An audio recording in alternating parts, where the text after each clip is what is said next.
Hi guys, good morning. Welcome to cycling. ஏன் guys டல்லா சொல்றீங்க? Welcome to cycling.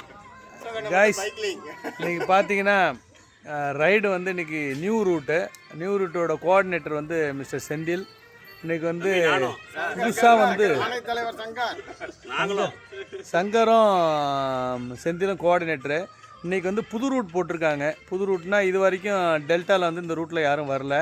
எந்த ரூட்னா ஏராகரம் வழியாக திருப்பரமையம் ஏராகரம் சாய்மலை வழியாக ஒரு டெம்பிள் ரைடு மாதிரி போட்டிருக்கிறாரு.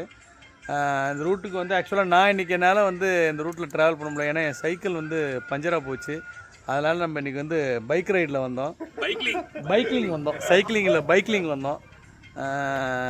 இன்றைக்கி தான் நானே இந்த பைக்கை வாங்கி இன்றைக்கி தான் நானும் ரைடு ஆக்சுவலாக ஒரு 10 கிலோமீட்டர் வந்திருக்கேன். நல்லா இருக்குது, சூப்பராக. Thanks to Bharani sir and mister TR Shankar என்னை வந்து பைக்கில் ஜாயின் பண்ண வச்சதுக்கு. ஆனால் சேஃப்டியாக ஓட்டணும். நாங்கள் இன்றைக்கி இருக்கிற இடம் பார்த்திங்கன்னா ஏராகரத்தில் உள்ள கோயிலில் இருக்கும்.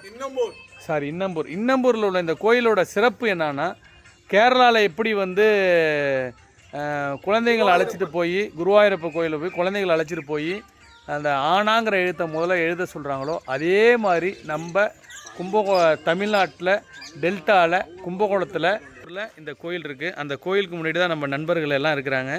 இந்த கோயில் வந்து பார்த்திங்கன்னா பின்னாடி உங்களுக்கு தெரியும், அருள்மிகு பூங்கொம்பு நாயகி அருள்மிகு சவுந்தரராஜ நாயகி உடனாகிய அருள்மிகு எழுத்தாரிநாதர் ஆலயம் திரு இன்னம்பூர்.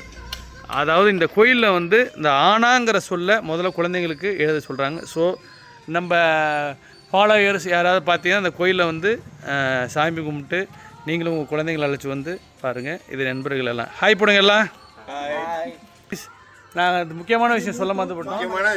கோஆர்டினேட்டர் இருந்தோம், பரணி சார் எங்கன்னு தெரியல. ஆமாம், 2 கோஆர்டினேட்டர் இருந்தோம், பரணி சார் எங்கன்னு தெரியல. அதே மாதிரி பார்த்தீங்கன்னா அவர் எப்பொழுதுமே வந்து சுறுசுறுன்னு இருப்பார், கிளம்பிடுவார். பாண்டிச்சேரி பிஆர்எம் அதை சொல்ல மாட்டாச்சு முதலாளி. பாண்டிச்சேரியில் வந்து ஒரு 300 கிலோமீட்டர் பிஆர்எம். பாண்டிச்சேரியிலேருந்து ஆரம்பித்து நேராக சென்னை ஏர்போர்ட் போயிட்டு சென்னை ஏர்போர்ட்லேருந்து திரும்ப வந்து பாண்டிச்சேரி வரோம். அதில் பார்த்திங்கன்னா நம்ம டெல்டாலேருந்து ஒரு 10 பேர் போகிறோம். கும்பகோணத்துலேருந்து நானும் டிஆர்எஸ் சங்கர் ராதாகிருஷ்ணன் சார் இப்போதைக்கு ரெடியாக இருக்கோம். ஸோ உங்களோட விசேஷம்லாம் வேணும். நாங்கள் நல்லபடியாக போயிட்டு நல்லபடியாக வரணும் guys. Okay guys, bye bye, see you, tata.